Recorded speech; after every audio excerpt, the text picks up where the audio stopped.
Salut à tous, c'est le Coyote. La nouvelle édition de Magic l'Assemblée nous a renvoyé vers Innistrad, le fameux plan à l'esthétique gothique, maison de Sorin Markov. Avec ce retour, on peut de nouveau s'amuser avec les cartes double face type loup-garou et autres zombies bleus. Voyons ensemble un petit deck T2 faisant appel à ces fameux zombies.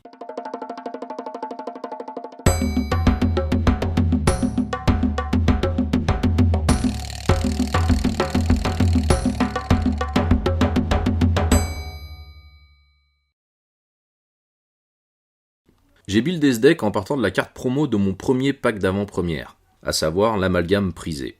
Cette 3-3 pour 3 a une capacité des plus marrantes. Lorsqu'une créature arrive sur le champ de bataille, si elle est arrivée ou qu'on l'a lancée depuis le cimetière, on renvoie l'amalgame prisé en jeu, engagé, au début de la prochaine étape de fin. Il faut donc construire un jeu permettant de renvoyer facilement des créatures depuis son cimetière en jeu. Il va de soi que l'amalgame prisé est en 4 exemplaires dans le deck. Le jeu allant être principalement basé sur les créatures. Voyons celles qui vont intégrer le jeu. Commençons par un duo qui semble tout indiqué pour notre mécanique de jeu. Le Destrier Ghoul et le Scab aux ailes suturées.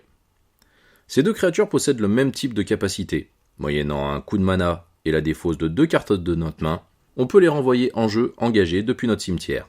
C'est parfait. Imaginons que l'on possède un Scab au cimetière, on paye 2, on se défausse de 2 cartes, dont un amalgame par exemple, on renvoie le Scab en jeu engagé, ce qui déclenche le trigger de l'amalgame qu'on vient de mettre au cimetière. Que demande le peuple ? Bon, avec 4 exemplaires de chaque, on peut supposer avoir assez de créatures nous permettant de ramener l'amalgame en jeu. Mais comment mettre le destrier et le scab facilement au cimetière ? Réponse, l'héritière de Falkenrath. Une 2-1 pour 2, qui si l'on défausse une carte de sa main, devient une 3-2 volante. Même si cette créature n'est pas ultime, elle va nous permettre de lancer notre mécanique plus facilement, et ce, dès le tour 2. Allez, va pour 4. Faudrait peut-être prévoir le coup avec quelques cartes ayant la folie. La visiteuse d'asile, une 3-1 pour 2 avec un coup de folie à 2, qui, au début de l'entretien de chaque joueur, s'il n'a pas de carte en main, nous permet de piocher une carte et de perdre un point de vie. Ça pourrait être pas mal. On va beaucoup se défausser, du coup, pouvoir piocher des cartes en plus est intéressant. En plus, elle peut être jouée quand on se défausse. La perte de points de vie peut être un réel handicap en revanche. Allez, on va en mettre 3. Pensée tenace. Un rituel pour 2 avec un coup de folie à 2, nous faisant regarder les 2 cartes du dessus de notre deck, en mettre une dans notre main, une dans notre cimetière. Une pioche qui peut faire un peu plus. Si on chope un destrier ou un scab, hop, direct au cimetière.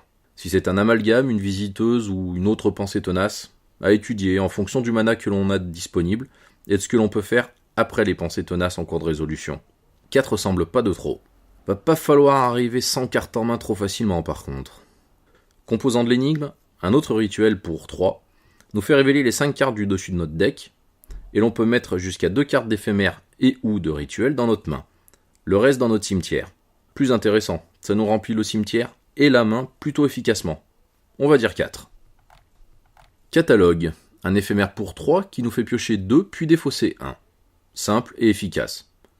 On pioche sans sélection par rapport aux composants de l'énigme, mais si on est en dèche de terrain, ils vont pas dans le cimetière.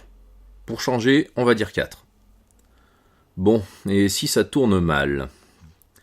Valse macabre, un rituel pour 2 qui nous permet de renvoyer jusqu'à 2 cartes de créatures de notre cimetière dans notre main, puis de nous défausser d'une carte.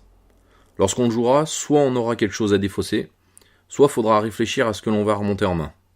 Mais bon, 4 me semble pas de trop. Il nous reste un slot. À tout jamais, un gros rituel pour 6 qui nous permet de remettre en jeu 2 créatures depuis notre cimetière. Elles deviennent zombies et noires en plus de leurs autres types et couleurs, et va sous notre bibliothèque. Ça semble pas mal pour compléter le deck. Bon, voyons la mana base. On va faire simple et efficace, 10 îles, 10 marais, 4 étendues sauvages en évolution. Voilà qui semble pas mal au final. Les quelques tests effectués donnent des résultats pas trop mauvais. Il est probablement améliorable, mais bon, je vais pas tout vous donner quand même. Si vous avez apprécié ce deck tech, pouce levé, n'hésitez pas à commenter, partager, vous abonner, nous suivre sur Facebook, tout ça. Quant à moi, je vous dis à bientôt pour une prochaine vidéo. Ciao, bye.